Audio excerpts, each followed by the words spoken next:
कन्हैया तो लड़ते रहते हैं, पर कभी बिहार में भेज दिया जाता है, कभी दिल्ली, और कभी फिर खाली बिठा दिया जाता है। नहीं, खाली हम कभी नहीं बैठते हैं सर। खाली कहीं क्यों बैठेंगे? पढ़े लिखे आदमी हैं, पीएचडी किए हैं, किताब पढ़ लेंगे, दुष्यंत की कविताएं पढ़ लेंगे।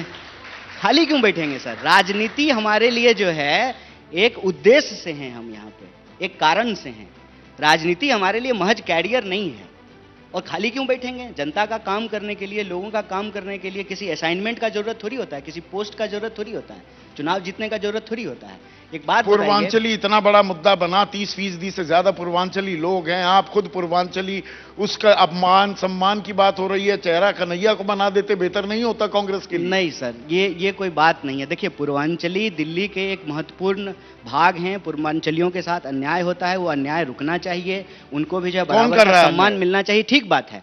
लेकिन सिर्फ पूर्वांचली नहीं रहते हैं दिल्ली में। भाई, दिल्ली सबकी है, दिल्ली हम सबकी है। दिल्ली में तमाम क्षेत्र के लोग रहते हैं, तमाम इलाके के लोग रहते हैं। देखिए, यही दिक्कत है, हम जब बाइनरी बनाने लगते हैं ना, उससे लोकतंत्र का नुकसान होता है। पूर्वांचलियों का भी सम्मान हो, पंजाबियों का भी सम्मान हो, हरियाणवियों का भी सम्मान हो, जाट का भी सम्मान हो, गुजर का भी सम्मान हो, दलित का भी सम्मान हो, ब्राह्मण का भी सम्मान हो। देश तो ऐसा हो, उसका ऐसा निर्माण हो कि किसी के साथ कोई अपमान नहीं हो। हमको इस विचार पे चलना चाहिए। पर किसी महिला को हिरणी कहा जाए, किसी के गालों का जिक्र किया जाए, किसी ने बाप बदल लिया, ये शब्द जब इस्तेमाल होते हैं तो ये राजनीति किस तरफ जा रही है?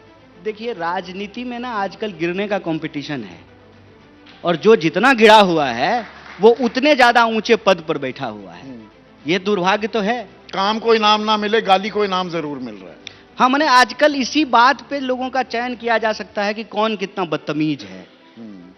आप भी अक्सर देखते होंगे कि स्पोक्स पर्सन उसको अच्छा मानते हैं जो बदतमीजी कर सके। हाँ हाँ, नीचे आग लगे, तू हाँ, तू मैं हो, तू हाँ, उस विंडो बनाकर और बैठ जाओ आराम से, और हाथ पर हाथ धरकर होने दो, और वहां और पर एंकर भी अच्छा वही हो जो मुलेठी खा करके आए और इतना गला फाड़ करके चिल्लाए कि बिना माइक के आवाज भी स्टूडियो से बाहर चला जाए।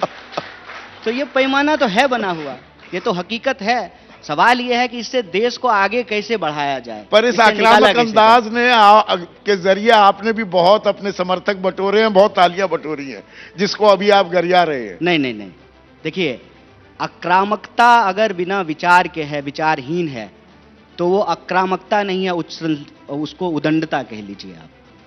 कई बार क्या होता है कि आप जब हकीकत और सच्चाई को जानते हैं तो आपके अंदर एक रेज पैदा होता है, एक गुस्सा पैदा होता है, खून खौलता है सर। जब ये देखते हैं कि एक तरफ सरकार कह रही है कि 5 ट्रिलियन की इकोनॉमी बना दिए हैं, और दूसरी तरफ 80 करोड़ लोगों को 5 किलो अनाज देने का पोस्टर लगाती है, तो पोस्टर को देख करके गुस्सा आता है। उस पोस्टर को देख करके गुस्सा आता है कि बड़ा बड़ा जो है भाषण देते हैं धर्म, संस्कृति, देश और राष्ट्र के ऊपर, और अपना बच्चा जब बड़ा होता है उसको पढ़ने के लिए इंग्लैंड भेज देते हैं, ऑक्सफोर्ड में, तो गुस्सा आता है। गुस्सा आता है कि इस देश के पढ़े लिखे जो 4.5 लाख इंजीनियर हर साल पैदा होते हैं, 1 लाख लोगों को भी नौकरी नहीं मिलती है, तो गुस्सा आता है। गुस्सा आता है कि इस देश का एक किसान जो है 60 दिन से ज्यादा भूख हड़ताल पे जो है दिल्ली की सीमा पे बैठा हुआ है, तो गुस्सा आता है। नाम भी नहीं पता होगा लोगों को, किसान का दूध दिल्ली आ सकता है। जगजीत सिंह डल्लेवाल, उन्होंने पूरी अपनी संपत्ति भी दान कर दी। हाँ। वो वहां बैठे हुए हैं, उनको कैंसर भी है, और वो 60 दिन तक आमरण अनशन पर बैठे हैं, और मीडिया में जिक्र नाम की चीज भी नहीं है। नहीं, यही मैं कह रहा हूं कि गुस्सा आता है। कौन नौजवान चाहेगा सर? हम भी चाहते हैं कि जो है ना, झील सी आंखों पे कविताएं लिखना, लेकिन क्या करें, जब आंखों में दर्द देखते हैं, गाल की झुर्रियां देखते हैं, और मजदूरों का वो हाथ देखते हैं जिस पे ठेला पड़ गया है बिना जिम जाए हुए ही, तो लगता है यह भी तो भारतवासी है ना। आप और हम बराबर हैं सर।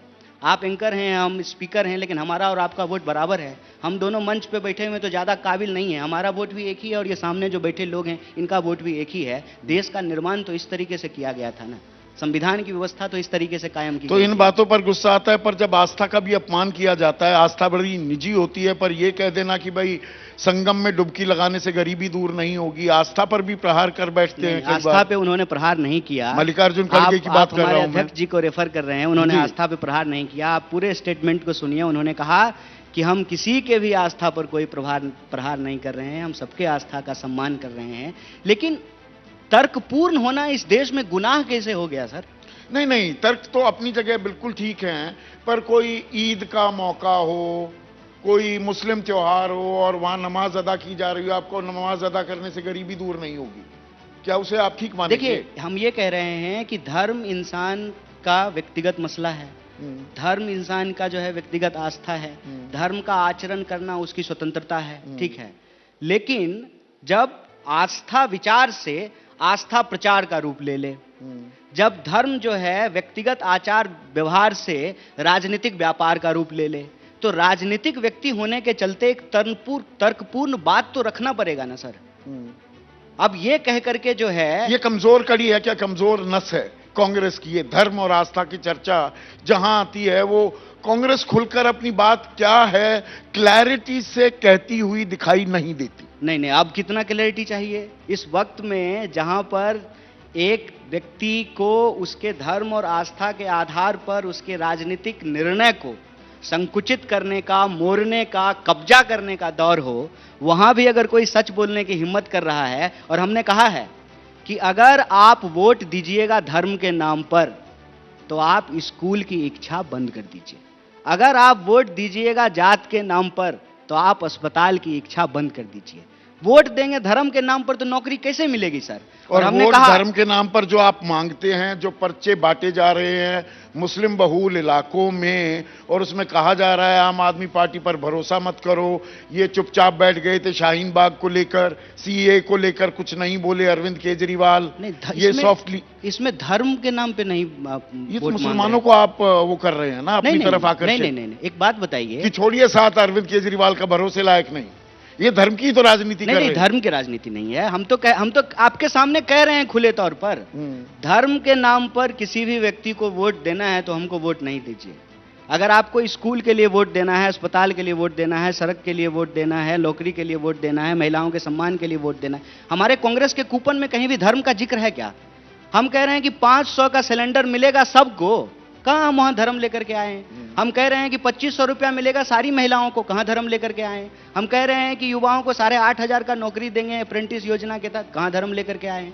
हम कह रहे हैं कि 25 लाख तक का जो है सबका हम हेल्थ इंश्योरेंस करवाएंगे, कहां धर्म लेकर के आए हैं?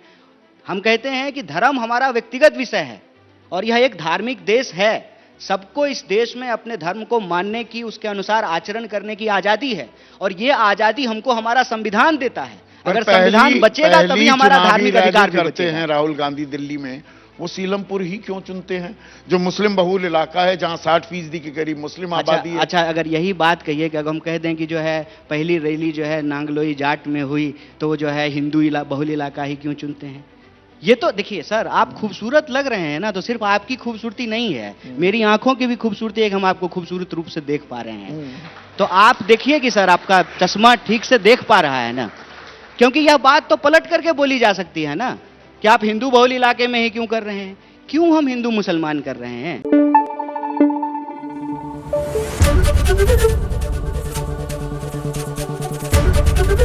एबीपी न्यूज आपको रखे आगे।